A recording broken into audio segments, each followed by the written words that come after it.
Bismillahirrahmanirrahim. Alhamdulillahirabbil Assalamualaikum warahmatullahi ta'ala wabarakatuh.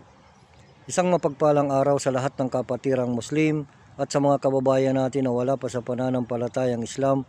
Sumainyo nawa ang kapayapaan at ang gabay ng dakilang tagapaglikha na nag-iisang Diyos, walang iba kundi si Allah subhanahu wa ta'ala.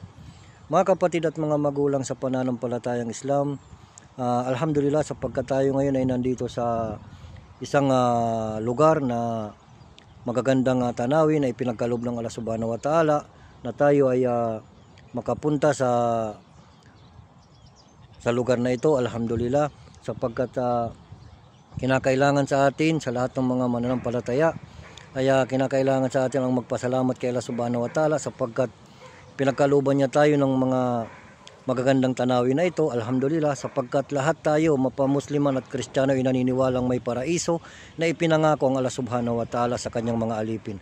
Kaya kinakailangan natin magpasalamat sa kanya at gawin natin ang kanyang mga pinag-uutos at iwasan natin ang kanyang mga ipinagbabawal at sambahin natin siya ng naaayon sa mga utos ng mga propita o mga sugo.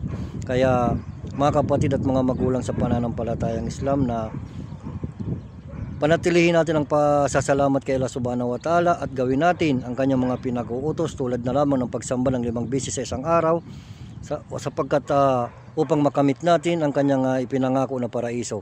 Sapagkat dito nga sa mundo, dito sa dunya, pinagkalooban tayo ng Allah subhanahu wa ta'ala ng magagandang tanawin na ito upang tayo ay mapagmuni-munihan natin ang ipinangako ng Allah subhanahu wa ta'ala na mas higit, na mas maganda pa rito, inshallah, Allahumma amin, na ipagkaloob ng Allah subhanahu wa ta'ala sa atin ang kanyang ipinangako na paraiso. Kaya inshallah, upang makamit natin ito sa mga kapatid natin sa pananampalatayang Islam, ay gawin natin kung anong nararapat na ikalulugod ng Allah subhanahu wa ta'ala sa atin.